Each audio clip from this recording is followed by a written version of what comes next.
नाजरीन, दरियाए फ़रात के बारे में ईसाईयत और इस्लाम दोनों में बेशुमार पेशगोइयाँ मौजूद हैं। दरियाए फ़रात के पानी को दोनों मज़ाहब में मुक़द्दस पानियों में से समझा जाता था। ईसाईयत का एक ऐसा फ़िरका भी गुज़रा है जिसने इस पानी को हिंदुओं की तरह पूजना भी शुरू कर दिया था। जैसे हिंदू गंगा को पूजते हैं, इस्लाम के करीब इसका तक़द्दुस इस तरह का नहीं। इसको पूजा जाए या इससे शफ़ाअत ली जाए। मुख्तलिफ़ हदीस के मुताबिक दरियाए फ़रात का पानी जन्नत के पानियों में से जारी हुआ है और बहुत जल्द खुश्क हो जाएगा। दरियाए फ़रात के खुश्क होने पर बेशुमार पेशगोइयाँ मौजूद हैं और बहुत सारी हदीस मुबारका मौजूद हैं। तो दोस्तों, हाल ही में दरियाए फ़रात के बारे में अजीबो-गरीब खबर पेश आती है, जिसने पूरी दुनिया के लोगों को हिला कर रख दिया। इस खबर को एक बार सुनने के बाद पूरी दुनिया में ही नहीं बल्कि आसपास के रीजन यानी इराक और शाम में जंगी टेंशन पैदा करने वाला है। नाज़रीन, नबी करीम सल्लल्लाहु अलैहि वसल्लम की इरशाद की हुई इस पेशगोई का वक्त करीब आ चुका है कि जब दरियाए फ़रात खुश्क हो जाएगा तो सोने का एक पहाड़ ज़हर कर देगा, जिसको हासिल करने के लिए दुनिया के तमाम लोग जंग पर उतर आएंगे।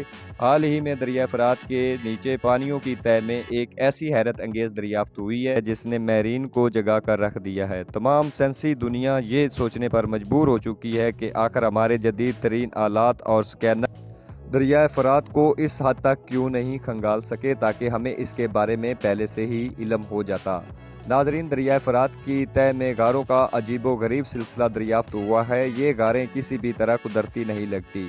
माहिरीन का कहना है कि ये कुदरती नहीं तो इनको किसी तहज़ीब ने बनाया होगा।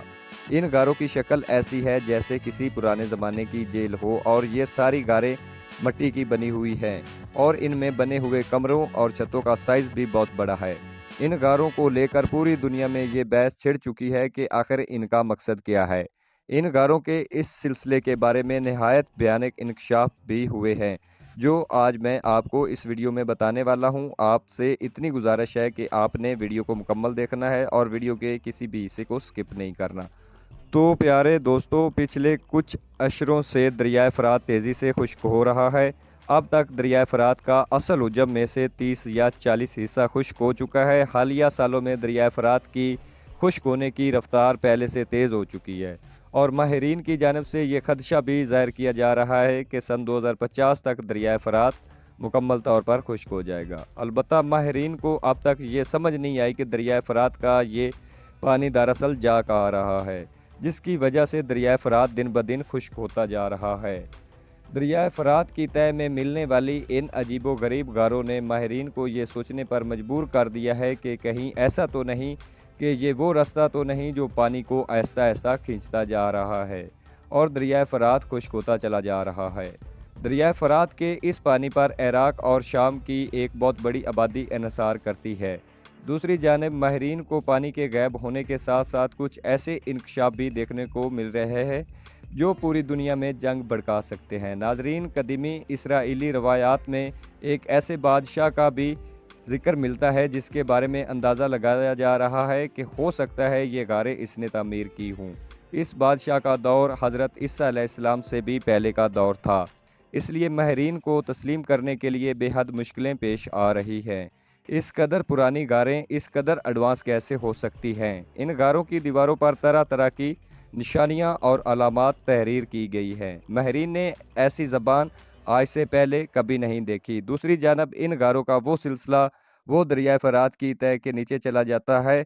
वो ये एक बहुत बड़ा हिस्सा ऐसा है जहां पर गारें नहीं बनी हुई और गारें इस हिस्से के इर्द गिर्द घूम जाती हैं। माहिरीन ने हर तरह से कोशिश कर ली है कि किस तरह से गारों को इस बड़े हिस्से से खंगाल कर निकाला जा सके, इसके अंदर क्या है, लेकिन अब तक इन्हें कामयाबी हासिल नहीं हुई।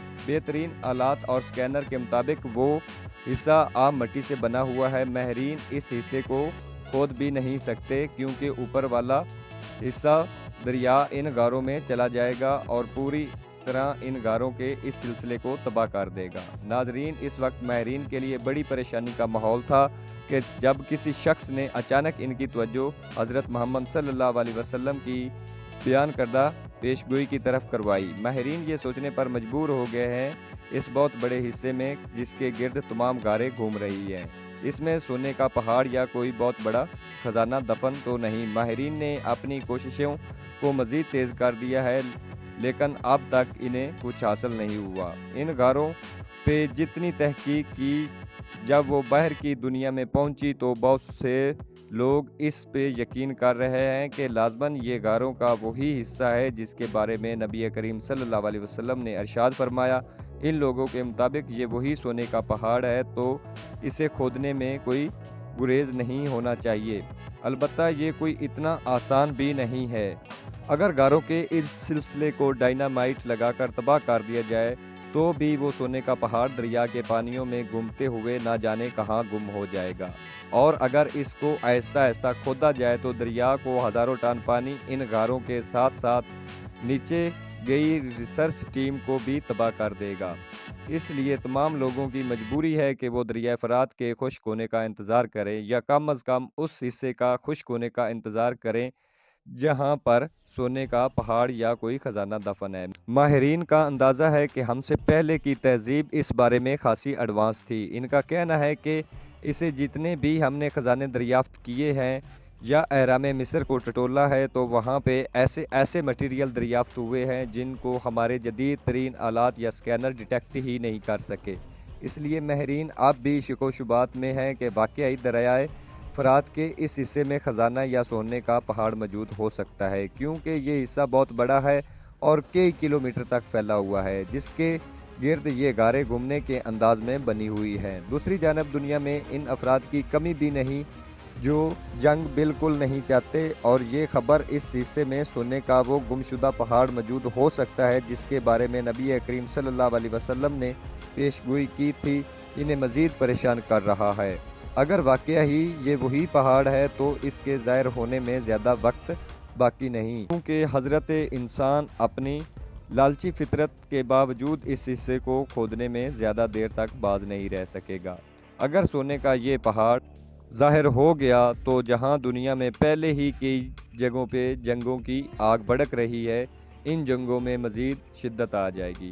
اس سے صاف ظاہر ہے کہ ہمیں اس بات کا مکمل خیال رکھنا چاہیے ہم یا ہمارے آس پاس کے لوگ دولت کے حصول کے لیے اس جنگ کا حصہ نہ بن جائیں جس کے بارے میں نبی کریم صلی اللہ علیہ وسلم نے ارشاد فرمایا، کیونکہ اس میں صاف صاف جہنمی ہونے کی وہی موجود ہے۔ اللہ سے دعا ہے کہ وہ ہمارے ایمان کو سلامت رکھے اور اس آخری دور کے ان فتنوں سے محفوظ رکھے۔ مزید ایسی معلوماتی ویڈیو کے لیے ذیشان اردو پوائنٹ کو سبسکرائب کر لیں۔